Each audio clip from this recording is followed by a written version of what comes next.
Good morning, আসসালামু আলাইকুম, সত শ্রী আকাল, আহ, আমার স্টুডেন্টস এবং লিসনার্স। আজকে আমি তোমাদের আহ, সঙ্গে হাজির কয়েকটি টিপস নিয়ে ইন্টারভিউ কী করে ফেস করা যায় এবং কিভাবে ইন্টারভিউকে প্রিপারেশন করা যায়, ইন্টারভিউর জন্য প্রিপারেশন করা যায়। আমি আমিনা পারভীন, আমি নর্থ বেঙ্গলে একটি কলেজে পড়াই, অ্যাসিস্ট্যান্ট প্রফেসর। রিসেন্টলি একটি ইন্টারভিউ বোর্ড আমি ফেস করেছি, মিন্স আমি ইন্টারভিউ নিয়েছিলাম। তো সেই অভিজ্ঞতাটাকেও আমি কাজে লাগিয়ে স্পেশালি টিচিং লাইনের ইন্টারভিউয়ের জন্য কিছু টিপস দিচ্ছি। Number one, dress code. Dress code সবাই মোটামুটি জানো যে একটা লাইট কালারের ভদ্রসভ্য ফুল স্লিভ শার্ট, প্যান্ট আর পলিশ শুজ, এটা বেটার। মেয়েদের ক্ষেত্রে শাড়ি সালোয়ার একটু লাইট কালার, ফুল স্লিভ হলে খুবই ভালো। আর যদি হিজাব বা অন্য কিছু পরো সেটাও একটু স্টাইলিস্ট ওয়েতে, মিন্স যাতে তোমাকে একটা ম্যাডাম বলে একটা স্ট্যান্ডার্ড পরিস্থিতি মেনটেন করা যায়। লাইক ইরানিয়ান যারা হিজাব পরে, বা ধরো টার্কিশ হিজাব স্টাইল, আমি বলবো সেই ধরনের একটু ভদ্রসভ্য ওয়েতে যদি হিজাব করো তো একটু দেখতে মডেস্ট লাগে, ভালো লাগে। দেন আসবো যে প্রথমে ইন্টারভিউতে ঢুকে আমাদের বডি ল্যাঙ্গুয়েজ ঠিক রাখতে হয়। সেখানে তোমার বডি ল্যাঙ্গুয়েজ থেকে যেন কনফিডেন্স একটা ঝলক দেখা যায় কনফিডেন্সের। তুমি ঘাবড়ে গেছো, ঘাম দিচ্ছে, হেন তেন, এগুলো যেন না হয়, এগুলো নেগেটিভ পয়েন্ট। তার জন্য তোমাকে খুব প্র্যাকটিস করতে হবে বোর্ডে। বাড়িতে একটা বোর্ড কিনে নিও ভাই। তো সেই বোর্ডে তুমি যদি প্র্যাকটিস করো তো মনে হয় ভালো হবে। বা তুমি অডিও ভিডিও, নিজের ভিডিও বানিয়ে প্র্যাকটিস করতে পারো। Practice makes a man perfect, এটা মাথায় রাখতে হবে। যত প্র্যাকটিস তত তোমার পারফেক্ট আসবে। তো তারপর তুমি সুন্দর করে বসবে উইথ কনফিডেন্সের সঙ্গে। সেখানে উগ্রতা থাকবে না, ভদ্রতা থাকবে, বাট কনফিডেন্স যেন দেখা যায়। আর যদি কোনো প্রবলেম সৃষ্টি হয় তাহলে বলবেন যে সরি স্যার বা ম্যাডাম, আমার এই সমস্যা হয়েছে। 2 নম্বর, আমি কিছু জনকে লক্ষ্য করেছি যে তারা কেঁদেও ফেলেছেন ইন্টারভিউ বোর্ডে।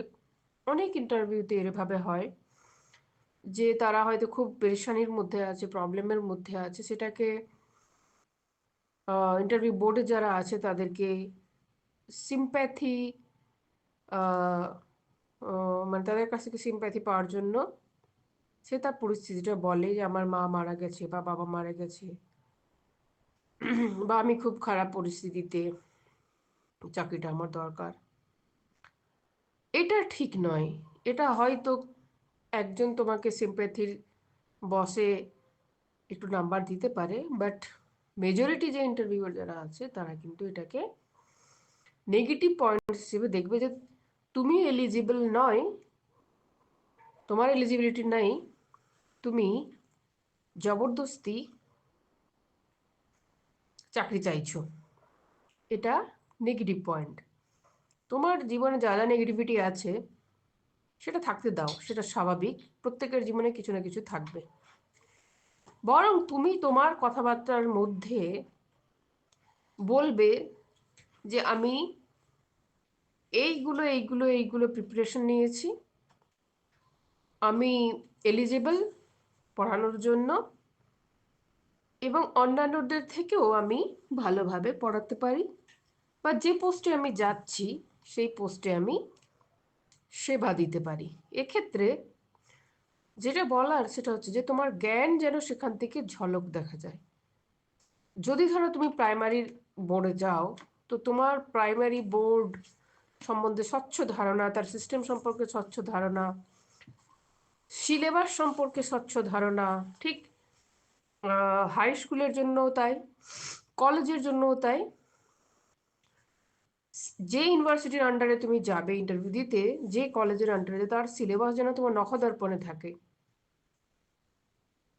ইউজিসি সম্বন্ধে তোমাকে জানতে হবে যদি কলেজ সার্ভিসে যাও, যদি এসএসসিতে যাও এসএসসির বোর্ড এবং তার সম্পর্কেও জানা জরুরি, সম্যক জ্ঞান থাকা দরকার।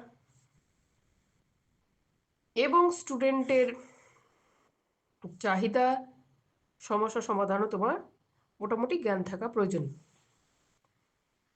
নেক্সট আসছি, তোমাকে জিজ্ঞাসা করা হবে যে তোমার স্পেশাল পেপার কি ছিল।